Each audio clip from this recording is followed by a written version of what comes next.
What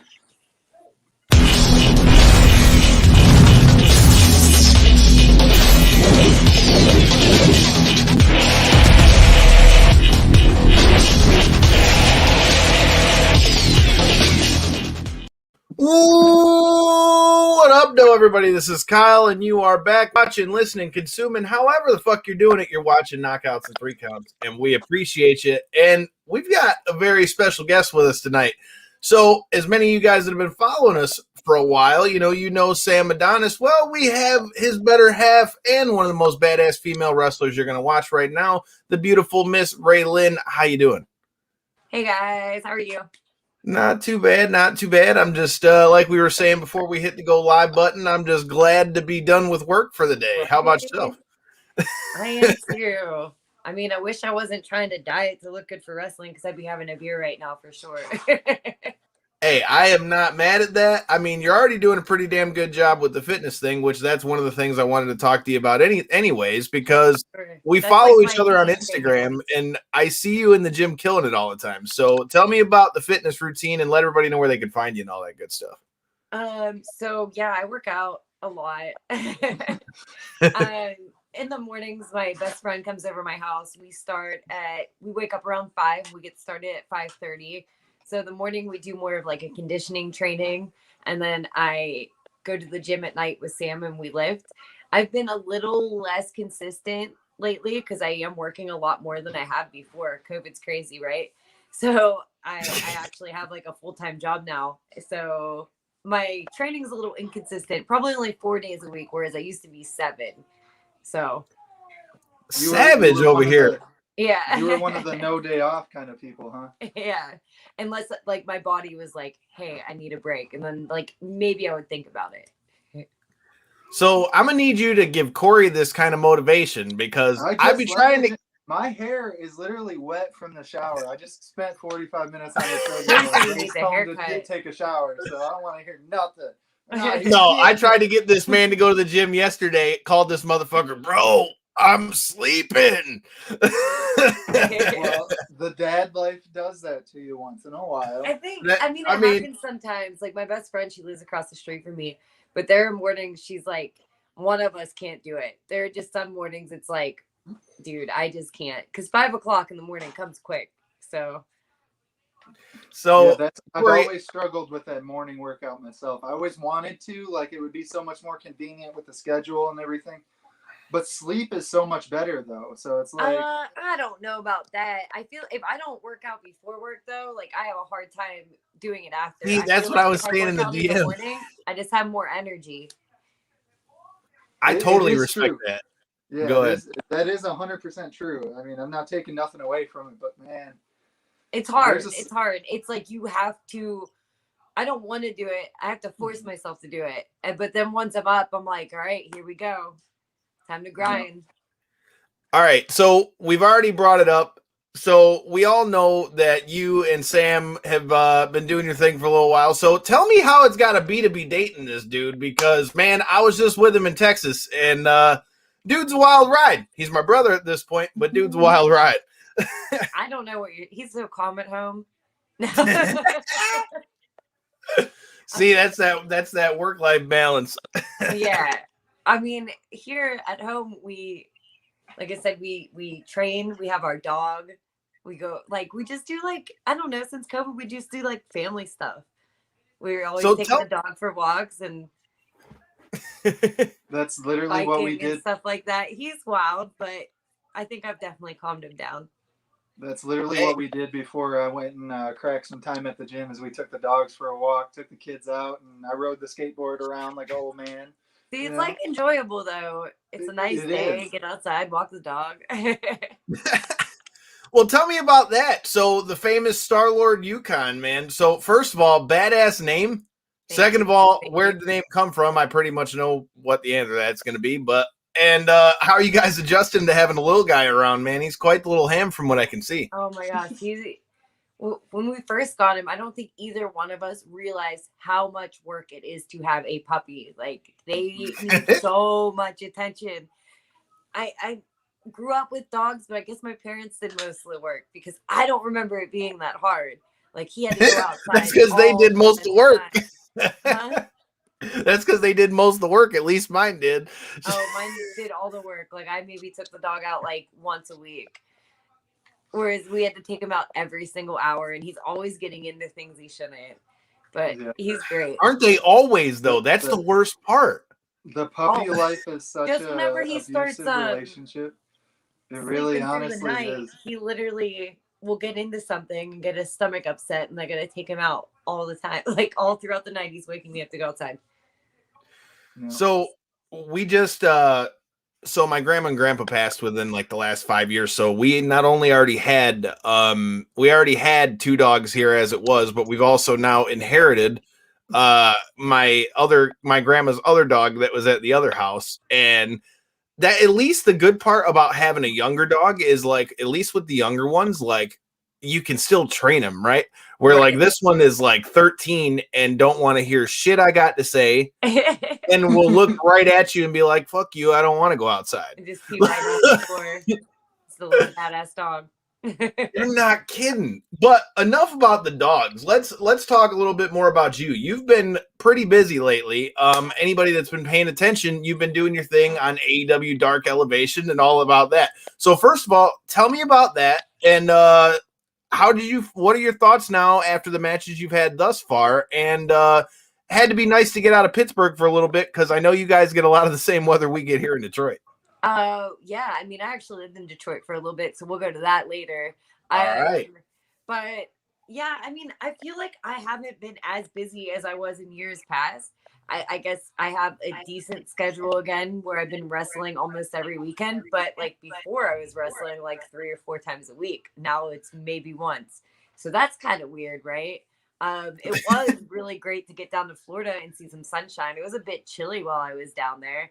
That kind of sucked. Like, I'm like, why is it cold? I'm in Florida. Like, come on, please. My parents actually live in Florida now, though, so I go on trips there quite often. But yeah, AEW was a lot of fun. I enjoyed my matches. They have a great locker room, and I hope I get to do more with them in the future. That was like the most political answer ever. Yeah, and that's why I was going to ask the other part. You're being modest because you had to face like Freddy Krueger's stepdaughter in Abaddon in your first match. So tell me about that. What does that do to you as you go into a match with somebody that's so off kilter like that? And does that mess anything up for you? I wrestled a ghost in Japan. Oh, God. So I wrestled a ghost before. So I'm like, it's a zombie, a ghost. I mean, you've done it all. I'm probably not going to die. Like, I've done this before. I should be able to make this out alive. But yeah, what a unique character she is, right? So like that face paint is terrifying, but like, I mean that in all the good ways. Like, it really is awesome, and she could have a whole action movie. So what you're trying to tell me is that you're ready to put your application in for the next round of the Ghostbusters, is what you're trying to tell me. Absolutely, yeah. So I can it's funny you say that with Florida, because I just got back from AEW Revolution because past guest of the show Mega Ran did the theme song and was kind enough to bring my ass out there. So we went out there, and I was so bummed because I'm like, dude, I'm 3 for 3 this year. I went to Texas twice for the Pele Pro shows, and then I went to Florida for AEW. And I'm like, dude, what kind of weather is this bullshit? Like, this is no better. They got snow in Dallas when I was there. What the hell? It doesn't snow there for the most part. So it's you. You're the you're taking it with of these places. That's what I'm saying. It's like, it's not fair. And then the worst of it, I thought I escaped it since I made it out of Texas. And then we got 6 inches here too. So I'm like, damn, you guys just like, we had bad luck with Texas so far, but at least now Devin tells me it's back to 85. And Ryan, I have checked out Ray Lyn in Mission Pro, and we will be back at Mission Pro May 1st as we're one of the proud sponsors for MPW Locked and Loaded. You should have good weather then. Like, it's summertime in Texas. Actually, it won't just be good weather. It'll be the most humid thing ever. It's so humid come summer. Like you said, though, so you said you lived in Michigan. You know, when you live in a state like this, I can handle the hot for a few days. Okay, so I didn't know that there was a place colder and darker than Pittsburgh, and then I lived in Detroit, and I'm like, ew. It literally snowed every single day I was there. It was just as gray as Pittsburgh, and it was cold. It was just a cold winter. I'm assuming you didn't make it through a Michigan summer then. No, I was only there for a couple months. I was training at the House of Truth. So we know Truth Martini all too well, and the Mysterious Movado and all those guys. Good guys. Definitely good guys. They have a big part in my training, so I appreciate them. So when were you here in Detroit? Like, how long ago was that? 2016, maybe. Okay. Maybe. No, I can't remember. Anyways, I ended up shattering my hand, and then I had to move back to Pittsburgh. So I couldn't wrestle. I couldn't bartend. I couldn't do anything to make money. So I had to move back in with my parents for a while through that. I want to say that was 2015. So the question is, how about the other guy? So you said you broke your hand. I mean, how'd you break your hand? It was a cooler story than it was. We can make something up real quick if you want. It was probably a zombie attack. Hey, I'll go with it. See, I told you, you're ready for your Ghostbusters debut. I mean, and that leads into another thing that we got to talk about. You mentioned Japan a little bit before, but I've been kind of schooling Corey up on the world of pro wrestling. I got him to watch. He hadn't watched WrestleMania since we were kids, and then last week I've had him watch both the takeovers and WrestleMania. So tell me a little bit about your time in Japan, because I, for one, in the last few years have gotten very much so more ingrained in what's been going on with New Japan, and I know Stardom and all that stuff over there. And as you can see in your background, you got your Ibarra Steakhouse jacket over there. That's Samuels. I mean, what'd you say? I said that one's Samuels. Oh, damn. See, I'm trying to set you up. Just take the credit. Fuck them. I'm not a souvenir person, so I don't have a ton of stuff from there. But I stayed over in Japan for 3 months. I lived at the Marvelous Dojo. So I trained under Chigusa Nagai-san, and I mean, she's amazing, and that's just an incredible experience in itself. I also wrestled for Sendai and a couple other Japan companies. So it was really cool to learn from legends like I did. It's just really awesome. I don't even know what to say more about that experience. I think a lot of American wrestlers, if they went over there to train in Japan, they probably wouldn't wrestle anymore because it was hard. It was a lot of work, and it was really hard. How I was saying how I work out here, I would wake up in the morning there. We trained every morning at 10 o'clock. We did in-ring conditioning. We had a little break for lunch, and then we trained 3 more hours. So I trained at least 5 hours a day when I was in Japan. We put the rings up. We tore the rings down. Everyone, you could be the big star on the show, and you're doing the same work as the low man on the totem pole. So there's just a lot of respect and stuff in the whole culture. So they have a totally different way to go about wrestling too. I mean, Kyle had alluded to it. I mostly cover the MMA side of the podcast, but doing my, summing up of, what I can and catching up throughout the years that I had missed, man, they have a whole different, harder wrestling culture. I feel like a lot more bumps, a lot more bangs, a lot more bruises over there, man. Like I was saying, it's kind of like a respect thing. You work your ass off. I say I bumped no less than 50 times every time we trained. It's just everything they do, they put so much into it. You don't half-ass anything you do in Japan. If you want to do something, you do it. You don't just, and you will get, if you don't do it the way you should, you get punished. So it's probably more cardio, more bumps. So you just do it, put everything into it. You can even see it from the people that make the transfer overseas to come over here and do it, even in some of the smaller shows, all the way up to the WWEs and NXTs and stuff. I had alluded to Kyle, he was saying this was my first WrestleMania NXT, and I couldn't even tell you how long.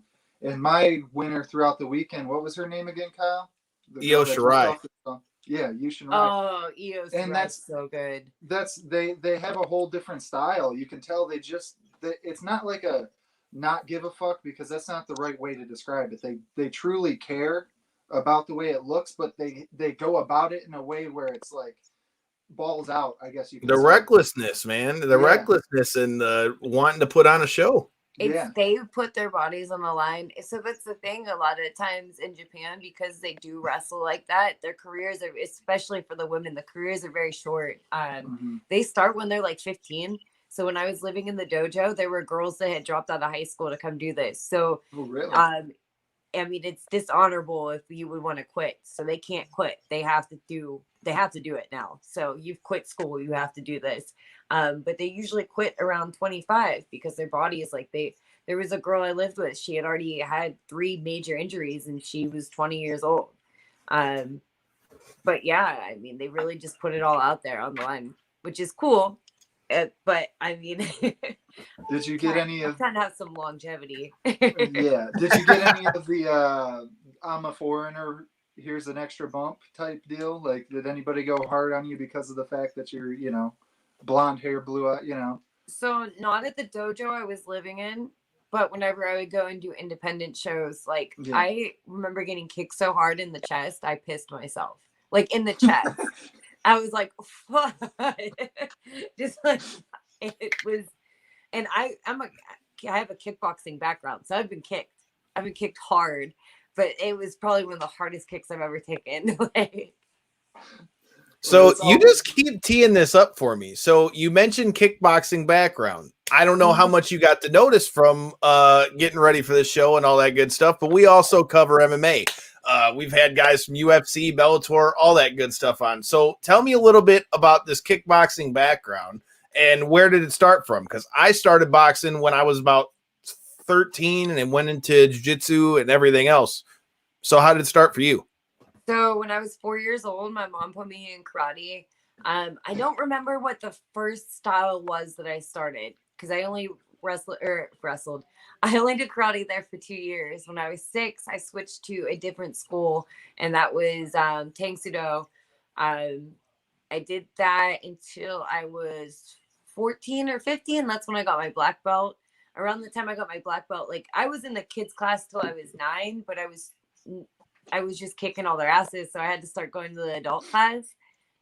Like, yeah, I guess I was just like too good to be in with the kids at that point, so I started going to the adult class, and I didn't. And then the adults were like, they sucked, so I switched to doing kickboxing because I just needed more of a challenge. So I did kickboxing for a while. I was getting ready to fight in what they call golden gloves. Yep, I was going to fight in golden gloves too. I got mono.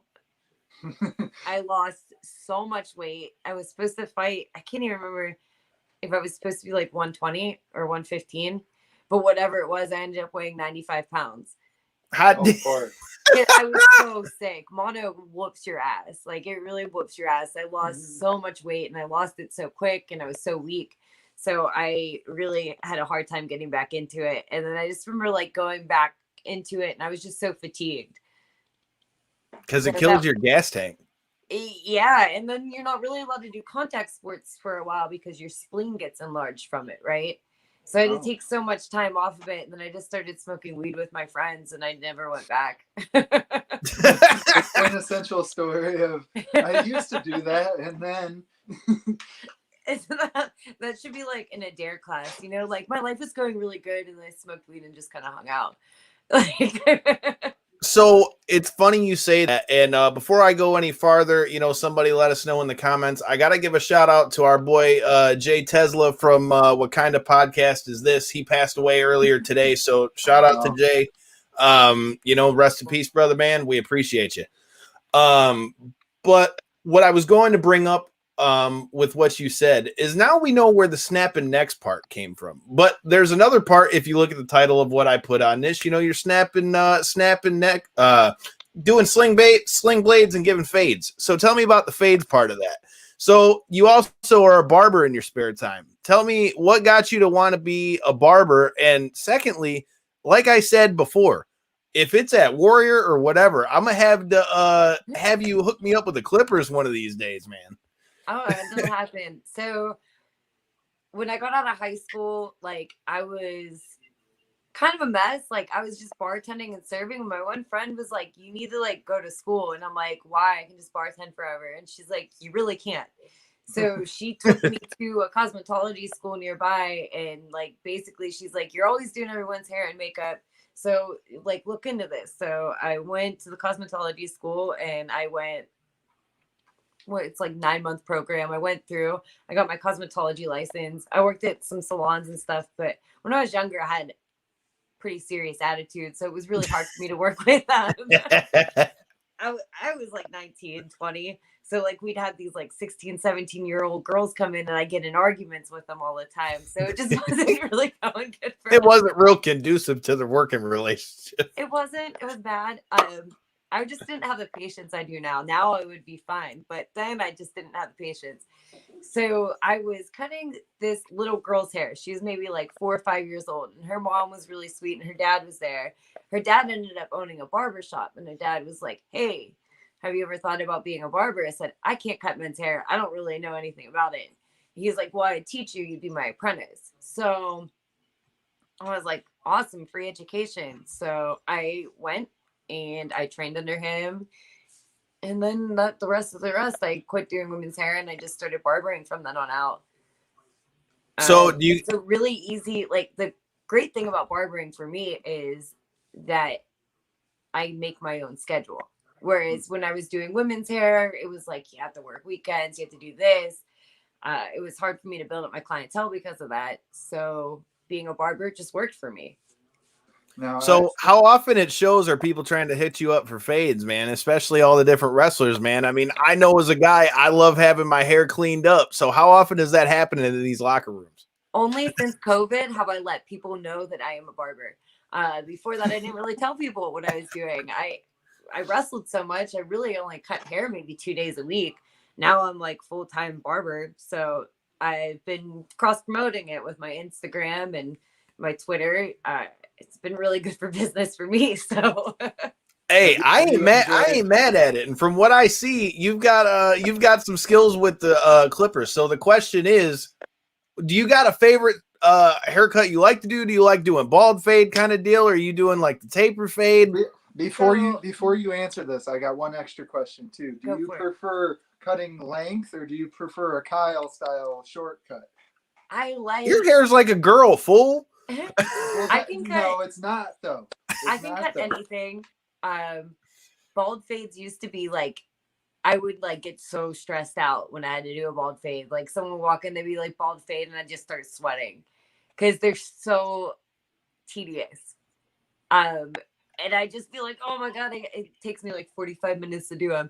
But I'm starting to get more comfortable with them. I've been posting them all the time. I'm holding myself accountable for them. So I can like look back and be like, getting better, getting better, getting better. Because even though I've been a barber for like 10 years, I really have only been in the shop since June of this year. So it's like, it's coming back to me. They say it's like riding a bike, but it's not. Like haircuts have changed a lot since 2010. The styles change throughout the years too. So like one thing you might be the like preferred fade style, 5-10 years ago, so but now when I started cutting hair, everyone got a number 2 with a high bald fade and a lineup. Yeah, right. So and now everyone's like, okay, so I part my hair here and then I have a line here and then I want the fade to be about here and I'm like, oh my gosh, you're so particular. But that's how it is now. So that's the question. How hard was it to learn like the actual lineup part? Because here, it's funny you say that because my barber is actually female barber too. And it was the funniest thing in the world because I used to get my hair cut by my old football coach down in Detroit. Well, I got tired of driving downtown all the time to go get my hair cut. And it just so happened that my friend Rosie, shout out Jen's Barbershop, she happened to be at the Lady Jane's and I needed a haircut last minute and she pulled out and did the whole taper fade and all that. I'm like, holy shit, this is awesome because I didn't have to go to Detroit. So it was funny. Once I started going down and having my coach, cut my hair and all that deal, I got real particular about my hair being lined up right because it never grows back right if you don't. Like I tried to go back to other people and it was weird. Like it was weird. So now I got like either my coach or she cuts my hair for the most part. Yeah, everyone kind of cuts different and everyone has different hair. So some people, the barber that works next to me, amazing barber, but there's certain clients I cut better and there's certain clients he cuts better. I don't know what it is. I don't know if it's just like your comfort level with the person, or just some people are better with a certain type of hair. Like people with super straight hair, super hard to cut, takes a little bit more time. Whereas people with curly hair, like it's more forgiving, and people usually would think, oh, I'd hate to cut curly hair, and it's like the complete opposite. I hate cutting super straight hair. So really, it seems like the real thick curls would be naughty, like even for like the buzzers and stuff. It seems like it would get like, yeah, it's more forgiving though. If you make a mistake, it's easier to clean up. Whereas someone with straight hair, you make a mistake, you're like, well, there it is. I know. Right That's there, why I grew mine out. I have the short. Whenever mine's short, it sticks out like an afro. I have the incredibly thin straight hair. Like you did have like the buzz cut afro for like a while when we were kids, bro. I remember all the baseball pitchers, and your shit had the fro. But I'm not particular though. I'm like just chop it down, like you said before. I'm the like give me a 5 on top, give me a 2 on the sides, and call it a day. So, but as you can tell, it's been a little while since then. Just a little bit.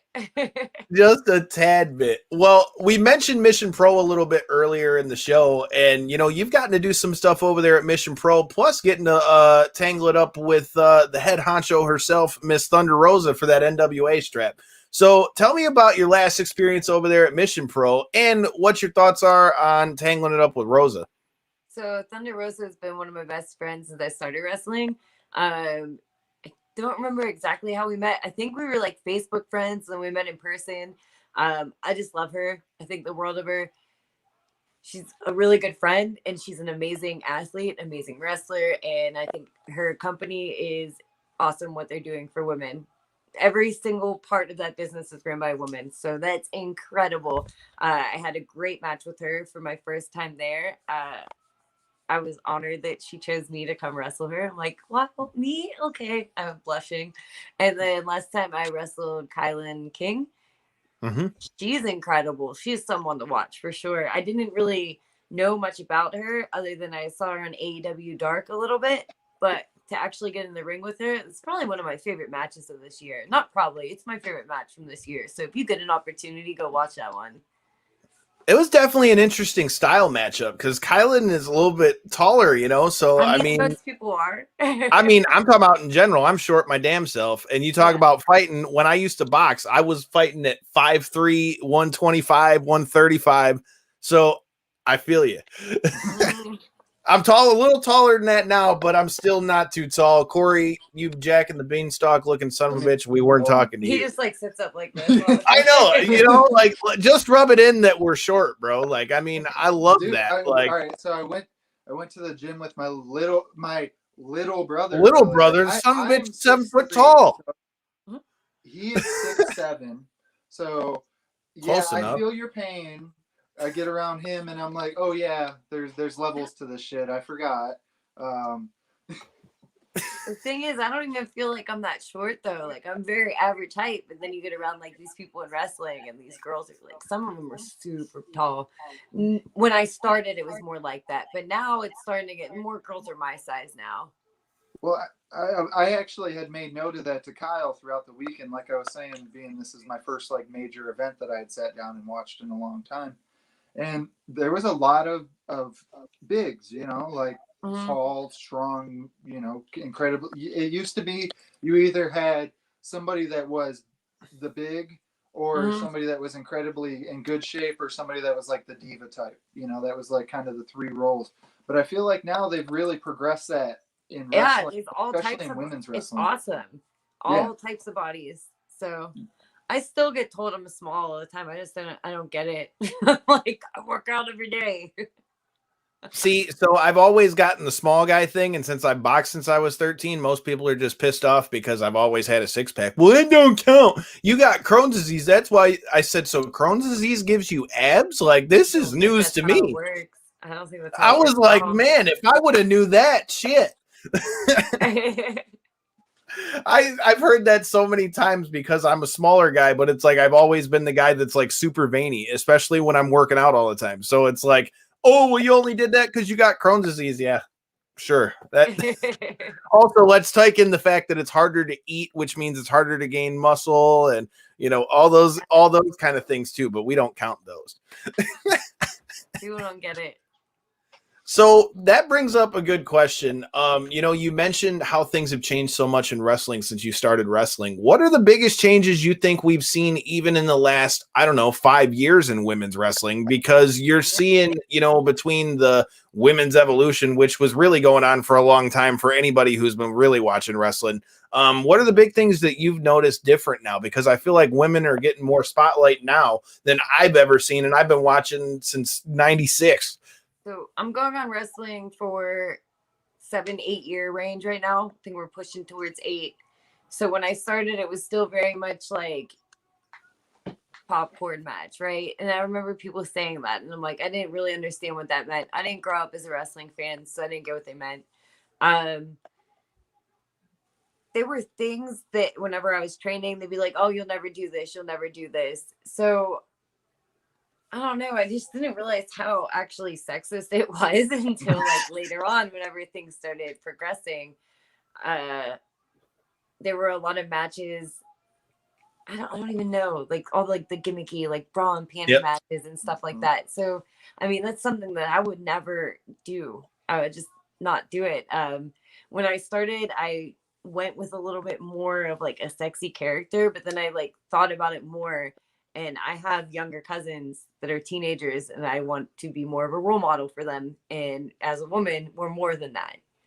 Mm-hmm. I couldn't agree more. So it's, I don't know. I just like look at stuff, some of the stuff I did early on, and I'm a little not embarrassed by it, but I wouldn't have done it now just because I think they weren't really treating women as serious athletes even when I started. The level of training we get now and stuff like that is completely, we're treated as equals more now. Like as whenever I first started, I was like the only girl in the class, and like I would sit out on things. They're like, oh, there's no reason for you to learn this. So then I went back, and that's when I went to Detroit, and I learned all this stuff that I was told, you don't need this. I had to go back to train. And it's kind of, I mean, you should always be training. I'm not saying that that was a bad thing, but I'm saying like I should have learned it initially, and I should have been adding on to my training instead of having to go back and learn again. And being trained correctly.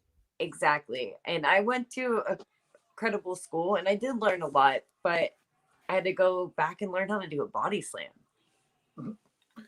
See, I can basic, and it's funny because like I said, we cover fighting too, and it's like I started with a full-on boxing background, and along with Crohn's, I also have cerebral palsy. So like for me, I could completely relate to that because like I had to learn my way to like work around, like, okay, I knew I wasn't going to have the best footwork, but how do you work around that in a fight situation? And I got to imagine that equates very similarly to the way you work in the ring with wrestling as well, because like you said, everybody's got a different style, especially in 2021. I mean, you're seeing more athletic females now, I feel like, than you've ever really seen in wrestling, and ones of all different shapes, sizes, ability levels. So, I mean, I definitely could see where having all the different training from all the different places would make a huge difference. So important. And like, I was just told that I was just going to be a pretty girl and a character to start. So I definitely realized I had to step up my game. And I remember there was a promotion coming out of Chicago called Rise, and they were doing shows to like be the sister program of Shimmer. And I did my first seminar there. And I remember watching girls like Lufisto and Mercedes Martinez and just thinking, wow, they're badasses. No one ever told them they shouldn't be doing anything, right? So I'm watching them in the ring, and I'm like, I need to step it up. I need to train more. I need to do whatever I can to become better. So at that time, I just started going to different training schools. I've lived everywhere, like I lived on the East Coast. I live in the West Coast. I live in the Midwest. So I just decided I needed to train more and train with as many people as I can and watch as much wrestling as I can. Just because I'm a girl doesn't mean that I can't do something. So you mentioned watching wrestling.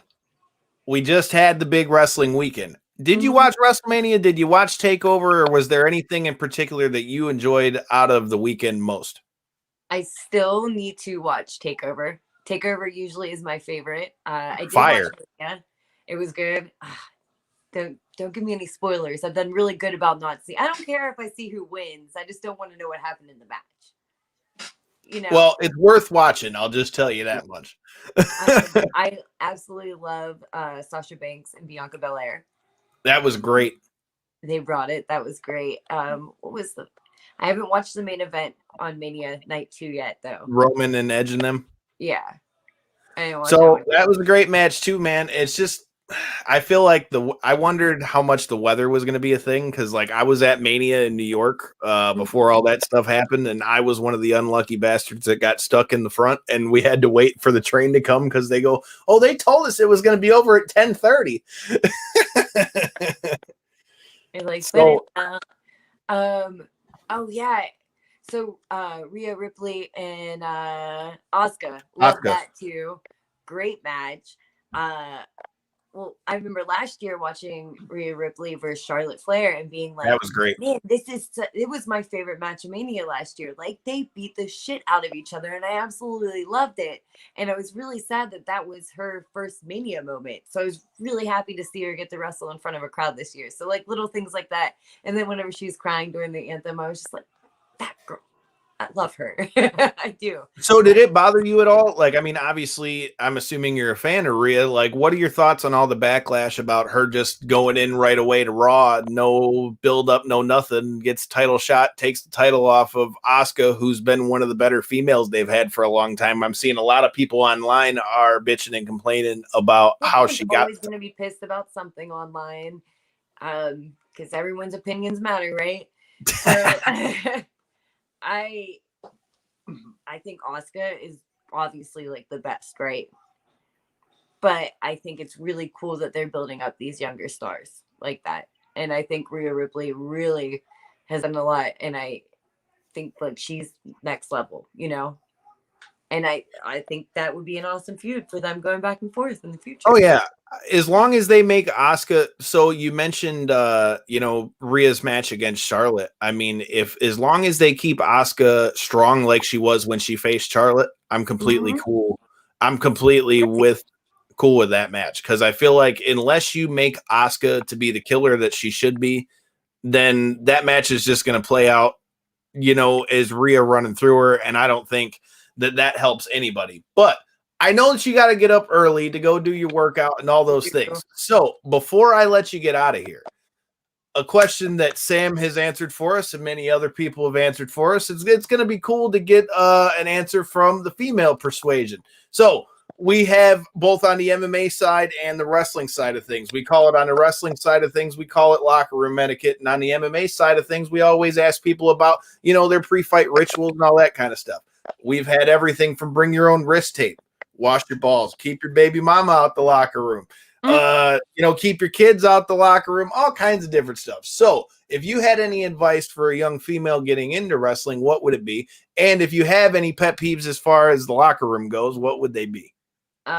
Wash your knee pads. Like, ew. Like, people don't wash their knee pads and it gets so stinky. I always carry a little thing of Febreze, like the little downy thing. So just in case I'm on a couple day loop, like I'll spray my stuff down and I leave it out. So I think like that's the biggest thing in locker room etiquette is like wash your damn ass. No one's like we're sweating. Obviously, we need to do something about that. Just be hygienic. Oh my God, that's awesome. Because I agree with that all the time. Like I still to this day, and Corey can attest to this because we've known each other so long, I will never forget. Since you have worn a gi before, you'll know what I'm talking about. So I competed in my first jiu-jitsu tournament ever competed in my life. This kid's gi smelled like such ass that I about threw up just standing across the mat. And I will never forget. I almost got disqualified in that match because the kid put me in a triangle and his gi smelled so bad.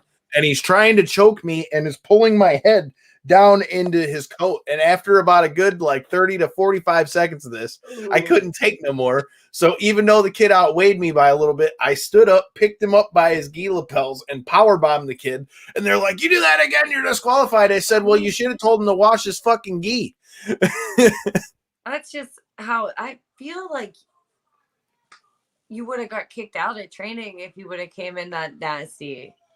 Oh, in my gym, you would have. Oh, you totally would have. Somebody would have totally said something because I actually got a staph infection from that kid. Well, that's the thing, like, because we got so many things to worry about, and that's been since my childhood. Like, you have to worry about like MRSA and like you said, staph infections and stuff like that. So I remember they were really all about like if you had like anything on you, and it's hard because they're white. So like if you had It's anything not hard to figure out what the hell's going on. You know, you usually Yeah. don't got these big ass things growing out of your back. So nasty. Like like I said, like if you didn't clean it, like our geese were white, so we had to keep them fresh. Like they had to be pressed a certain way. Like having them pressed was a thing at our place, especially once I got my black belt. Like, and that I don't know, that was a different material. It was like way harder. It didn't move very well. I don't understand why we had to wear those. They weren't comfortable.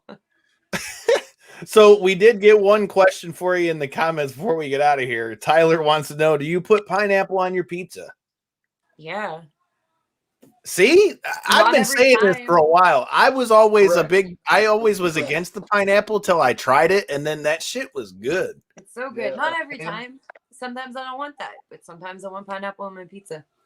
Yeah, a ham and pineapple pizza with a little bit of sprinkled bacon across it is just. So, I don't like ham, but I do pepperoni and pineapple. Is that weird?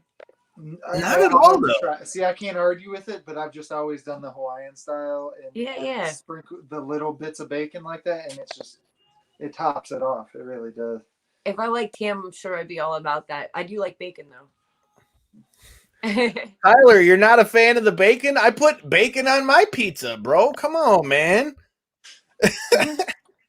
Hey, but I appreciate the time since we're talking about, picks and things like that. It brings up the perfect last question before I let you out of here. So I'll give you one pick from behind the times and one person right now. If you could have a match with anybody in the past, who would it be? And right now, anybody on the scene, who are you looking to mix it up with as things start to open up here in 2021? Oh my gosh, there's so many people I want to wrestle out there right now.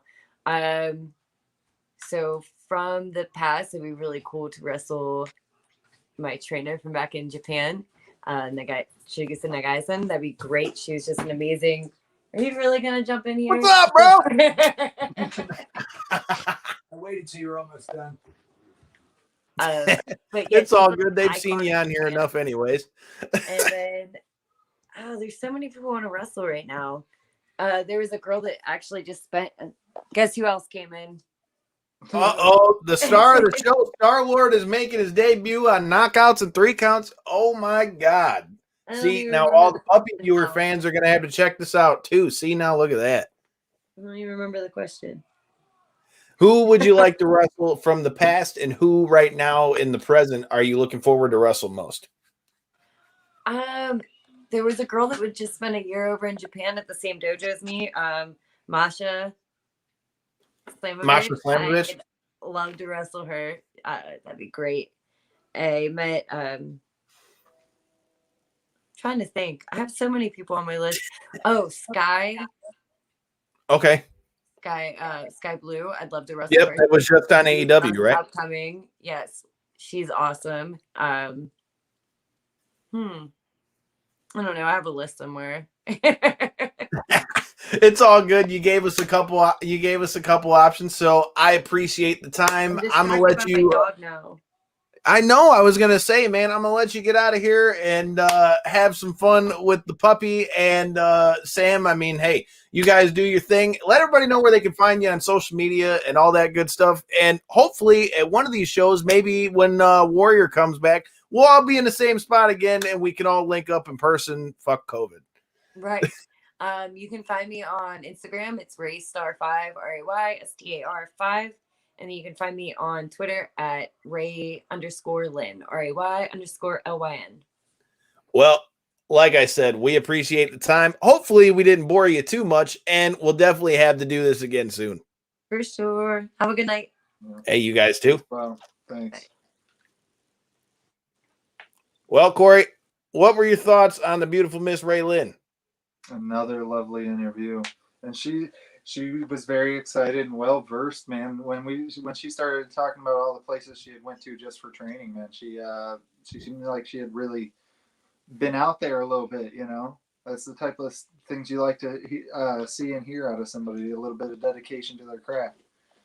Hey, man, we're trying to bring you the best here at Knockouts and 3 Counts, and Ray Lyn's been doing her thing all over the world, whether it be here, whether it be Japan. You can see her on AEW Dark. Like I said, if you haven't done so, you need to check her out because she's more than just a pretty face, and as you just learned, she might kick your head into next week.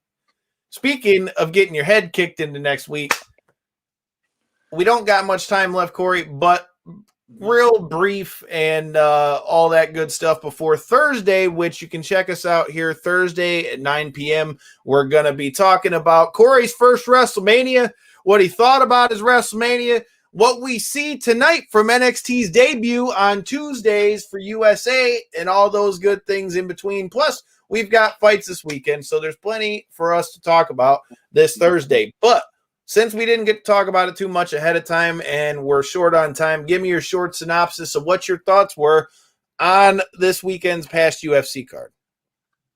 All right. So it played out very similar to how I had kind of thought it would, especially after Derek Brunson had kind of just laid out the blueprint for Kevin Holland in a sense that he was kind of lacking in the wrestling defense and the ability to just actually get up once taken down from those positions. But that being said, I was impressed still with Kevin Holland, man. He, being that this fight was only a 2-week turnaround or a 3-week turnaround, if I'm not mistaken, he really came in there with a different type of tenacity. He knew that he was able to go 5 rounds. It wasn't going to be an instant drain where he had to worry about his cardio or something like that. So he did try. And that's honestly all you can ask from somebody that is slightly lacking in a wrestling match with somebody who's trying to wrestle with him. He did try. He wasn't able to do as many reversals and stuff as I would like to see, but I never seen him accept the position. And that's the one thing that I really criticized from the couple weeks past. So in that regard, props. What's your thoughts on Kevin Holland? He made improvements, man, but I mean, to me, this just further cements something that we've been talking about for a long time. I mean, Kevin Holland has a jiu-jitsu background, but look, man, we talk about this all the time. It's not an offensive jiu-jitsu background. Well, but the thing is, a lot of jiu-jitsu guys are more comfortable in laying on their back, man. So I think he definitely made some improvement. He definitely showed that he didn't want to be on his back. He showed that he didn't want to, like he was trying to fight for better position. But then again, at the same time, it's like you got owned and now you're on 2 losses. Yep. Like, I don't think that it drops him down super far, but like you're not only going to have to win in your next fight, you're going to have to look good, because if you take a 3rd loss, dude, that's a bad look. But if he was fighting, we got to talk about the winner at least in that, because if he wasn't fighting somebody like a Derek Brunson or a Marvin Vettori that had that level of but that's what you get at the top of the food chain, though. It is. It absolutely is. But you know what? As much as I'm a huge fan and have been throughout and continue to be, even coming off of the 2 losses, I feel like he needs to take a little bit of time, and I'm not the only one saying this. He needs to take a little bit of time, take either DC up on that training that he keeps offering, or do something and work on his wrestling defense. He's not going to be able to become a wrestling specialist over the course of a 6-month period or something like that, but he could learn a lot of serious takedown defense skills in just that time if that's what he's really focusing on. Because when he had him on the ground, he really looked good. But even now, I'm talking about Kevin Holland. I want to talk about Marvin Vettori. He looked really great, man. That's the whole thing. I feel like Kevin Holland would have been great against somebody else, but Marvin Vettori really went out there and put it on him. He did a lot more damage than Brunson did throughout a 5-round course. That's one thing that I was happy with in that regard. But he did. He played the safe route because he's seen how the fight had just played out previously. And he's asking for the title bout after this. I truly think if Rob Whittaker is able to pull it off in this week's main event, that we'll be seeing Rob Whittaker versus Izzy in part 2. Oh yeah, Whittaker's got to get it. No offense to Vettori, man, but in my opinion, Whittaker gets a title shot before. In my opinion, Whittaker gets a title shot before, Vettori here. But that's what I was going to ask you. The other question I got for you is, what are your thoughts on the performance from Mackenzie Dern over Nina Nunez now?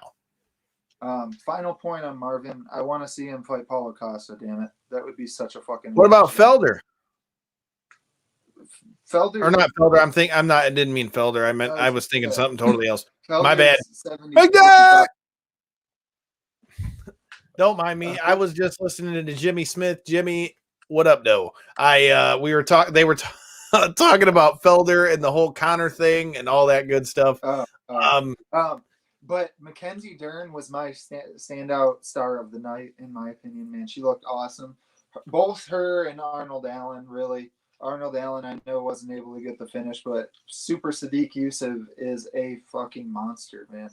And for him to kind of cruise to a win over him, you really can't ask for much more, man. He looked fucking excellent out there. But Mackenzie Dern, to go in there against a perennial contender and Nina Ansaroff, Nina Nunez, whatever, however it's hyphenated or just fully changed or however it's said at this point, she looked really good, man. She went in there, she threw a couple combos and stuff until she got... Well, she was definitely the better striker of the two. I mean, there's not... Well, she did it until she got Nina on the back foot, right? And then as soon as she got her on the back foot, she just immediately took her to where she had the biggest advantage. I think that... Well, I just listened to an interview with Mackenzie Dern today. She was on Jimmy Smith's show and they were talking about that. And she said, for so long, now she feels like she's finally getting to a place where she's learned how to mix all the different aspects of MMA together. And, in that, I think she's realizing, okay, she can box, but at the same time, man, she knows that jiu-jitsu is going to be where she's got a significant advantage over the majority of the girls in her weight class. So for me, dominant performance for Mackenzie Dern. I'm interested to see. I don't even think it's a majority, though. I literally think it's the whole division. I think she could... Well, I agree, and that's my point. She could arguably go in there and do that against Valentina. I think she could arguably go in there and do that against Weili Zhang right now. I really do. If she's able to get her hands on her and get her down, that's the problem, is getting whoever at that championship level down. But if she's able to do what she did to Nina, and Nina's no slouch. I know her record doesn't necessarily show it. It's a slightly salty record, but she was ranked like number 4 for a reason. She was an absolute worthy contender and looked really good in a lot of her last fights. So, yeah, hats off to Mackenzie Dern. Come on, man. Come on, man. Man. So now, before we get out of here, 2 last things before we get out of here. What are your thoughts on the Ben Askren versus Jake Paul fight? Do you think Ben's got it in him to take Jake Paul out this weekend? So we're going to talk more about this. That's why you got to check us out. Make sure you hit that subscribe button so you check us out this Thursday at 9. Thank you for all of you guys who jumped in the live feed on Friday. I mean, that one's already well over 500 views in the last couple days on Facebook. So we appreciate you checking us out. Everybody who was commenting in there, we appreciate you guys tonight. Ryan, who do we got? Gary, Tyler, I appreciate you guys in the comments. But what are your thoughts on Jake Paul versus Ben Askren? I just hope win, lose, or draw, Askren doesn't kind of put that mark on the MMA community to the casuals. You know what I mean? That's what my real concern is going into it. Win, lose, or draw, as long as he looks competitive enough and doesn't just get slept in the first or second round like pretty easily, then I'll be content with it and be happy. Because I know me and you are going to be watching it. I don't know if we'll be having anybody joining us, but I am excited for it. I am excited to see how it plays out, and watching like Ben Askren's interviews and stuff. He's always got that cocky confidence, but like in the like Ben Askren way. And I just hope he's not taking it so nonchalantly that he ends up getting his ass caught. But then again, I also think there's some validity to what he said too. Like, no disrespect to Jake Paul, but I mean, even with all his boxing training, you know, Ben has been fighting for a long time. Now, it's not just straight boxing, but I mean, being that high caliber of an athlete for so long, I feel like you will pick up boxing quicker than maybe somebody who's not ever done it. Then again, Jake Paul has been doing strictly boxing. So, I mean, that can be a problem. So it kind of jumps right back to what I was saying about the whole Kevin Holland thing, though, right? Because, yes, Ben Askren hasn't really focused on boxing throughout his career, but he is an experienced combat athlete who has won many, many awards, made it all the way to Olympic aspiration levels and stuff, and has won championships in multiple organizations. Kevin Holland might not be in the same regard, but his striking's black belt level and his jiu-jitsu's black belt level. So Ben Askren, same type of thing, where Kevin Holland just needs to learn some wrestling defense. I feel like Ben Askren just needs to learn some striking defense, because if he lets Jake Paul go in there and weather himself over the first 3 rounds, he's got to learn how to throw his hands. His hands are ugly, dude. They are. I agree. They're ugly as shit. It is more than just defense, because no disrespect, I'm not saying the man can't hit hard, but dude, his form, like the way he don't bring his hands back to his face at all. It's all the quintessential, like you hear from, you know, every boxing coach forever. You're punching with your arms, kid. You know, put your body into it. He doesn't turn his hips into it. He doesn't extend his punches the way you need to. Yeah, he just, like you said, looks sloppy, like it's not his forte. But I think the more important thing, even than throwing a clean punch, because he doesn't have to. He just has to land a couple, clinch with him, make it dirty, wear on him. And I think if he really does wear on him and make him tired, we could see a finish from Ben Askren in the 5th, 6th round. I think this is going for 8, if I'm not mistaken. So I'm excited, man. I'm excited. They got me sold. I know it's going to be a shit show, but sometimes shit shows are fun. So, I mean, hey, before we get off the Paul brothers real quick, and I ask you my final question, real brief, what were your thoughts on Logan Paul making his way out at WrestleMania? So, if we're going to talk about a celebrity spot with our last couple minutes, even though I actually do like Logan Paul, because he's different than Jake Paul in a lot of regards when it comes to like how he carries himself and presents himself. He's actually. I was going to cap it with one other thing, but if I think I know where you're going. I wanted to go with the Bad Bunny. So I definitely want to hear completely what your thoughts are on Bad Bunny, but there's no arguing it. I think, Thursday, of course, but I think Bad Bunny might have had not only like been the show stealer. Yeah, he may have had the best celebrity performance I've ever seen in wrestling ever. And I was super high on what Pat McAfee did, but dude, I mean, Bad Bunny didn't take like the same bumps that Pat did, and Pat did step into War Games for his first match. So there are some like having the balls to do it points that you get for that. But at the same time, if we're talking about, I did not expect that man to be in the ring like that. No. He was in the ring for like the first good 10 minutes of the match. Hell, dude, some matches didn't even go 10 minutes, and he was in 10 minutes on his own.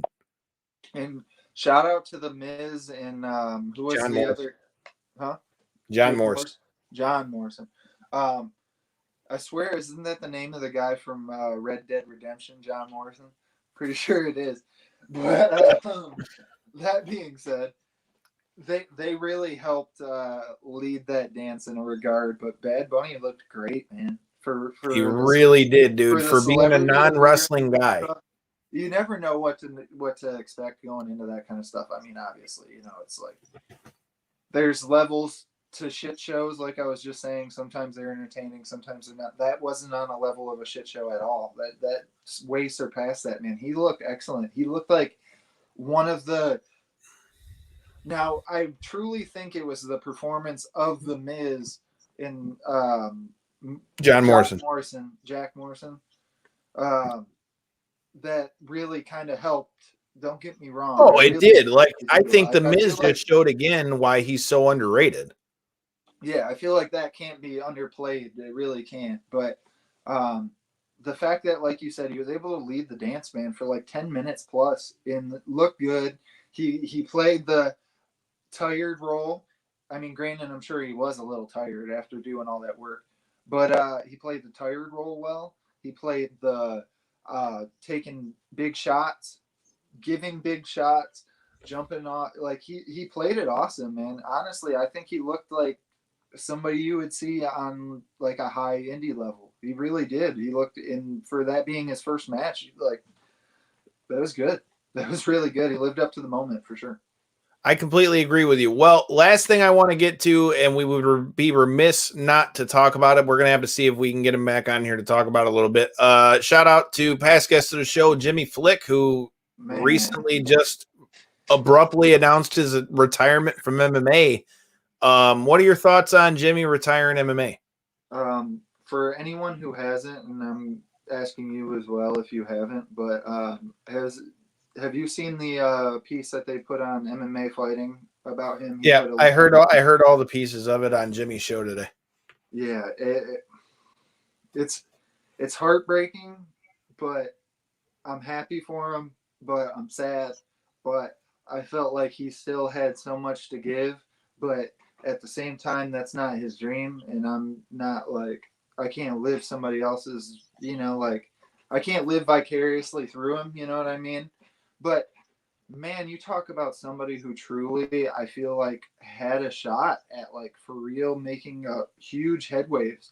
I feel like, granted, and I hate to throw this comparison out there just because of like the Southern accent and stuff like that, but I feel like he could have got that same like hype level that we see like with like a Bryce Mitchell and stuff, where he's getting like his own custom shorts, his own custom gear. He's got a huge following and stuff.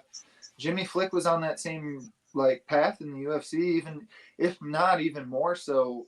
I mean, he won by flying triangle in his debut. Submission of the year from the UFC. Like, that's not just from like us, from like every podcast that also gave it to him as well. That was from the UFC's official awards, man. And that was just his first fight in the organization. I that's what I mean. It's so, like, I was explaining it to my buddy that's not as deep, Joe, about the situation right when I had kind of learned about it. And it is, man. It's just heartbreaking, honestly. Like, I feel like there was so much potential that wasn't wasted because he really did go out there and do such a performance and really did go out there and show his worth. And I don't want to misquote him because I know fighters get a little salty if you don't say their record correctly. But I think he said and he truly has fought top competition throughout. But I think he said he was 16-4. I think, and he's 20 fights in, and he's calling it. He doesn't have that itch anymore, and you got to respect it. He's a family man. I'm a family man myself. I know it's like simple things like I riding my skateboard. I don't want to fucking go try to hit board slides no more because I fucking will wipe and worry about hitting my head. Like, it's simple things like that. He doesn't want to worry about having to risk his life and limb to go out there and make, Well, something that he said that was real poignant, man, is I think he just is ready to live life and live life with his family. Because one thing that he did say in that interview that really stuck out was he said, I got to wake up and be dad. I got to make breakfast for my little girl. Daddy got breakfast. Daddy turned on cartoons, and I got up and got to go to work. Now, how often do you and I say, I got up and got to go to work? Yeah. It's not very often. So you can see the man wanted to spend more time with his family. Ultimately, if you think as a father, I can't respect that more. I know, like with the Corona times that we all just went through and everything, I felt that so much. I'm actually in the middle of kind of doing a career change myself to lighten my hours a little bit, and it makes me look forward to it so much because of that simple fact of being able to spend a couple more hours with these kids before they get too big, man. It's like it really does flash before your eyes. Like days become years very quickly, especially with little ones. So if he's burning all that time away in the gym, it would be really hard. And he was making note of that in the interview as well. Like he'd bring his daughter with him and stuff, and she'd be there for 6 hours, just bored as could be. And he's like, "This isn't what I want for her, you know. Like this isn't what she wants to do. She's just here because I brought her here, you know." And he from everything he said, he's made a lot of smart decisions and stuff, and I truly hope he has. And I hope he's happy with his decision. And I don't say that in a salty regard or any type of ill will at all. I I hope it's not something that he regrets later on. I really hope not. I hope he is happy with his decision, and I truly don't say that in a bad way. I just feel like he could have been somebody that truly could have been top 5, top 3 fighting for the belt even at 125. I really do, with his style and his ability to roll with the punches and get in there and get dirty and do what he had to take to get these nasty submissions on people. But man, Jimmy Flick, for real, best of luck, man. Thanks for coming on the show, and we appreciated the time. Best of luck with your life and career going forward.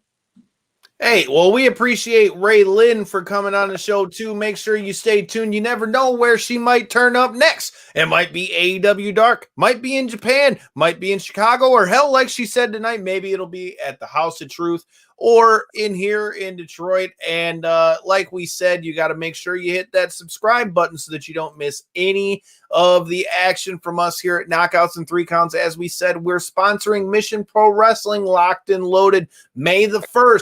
Buda, Texas. Will Dave LaGreca survive Thunder Rosa? We're going to have to find out because, man, Dave, she was ripping that shirt up the other day. Hey, Dave, you know, if you hear this, feel free to come on here and we can talk about it, brother, man. But until we get to Texas, make sure you hit that subscribe button. Check us out every Tuesday and Thursday. And until next time and in the in-between time, peace.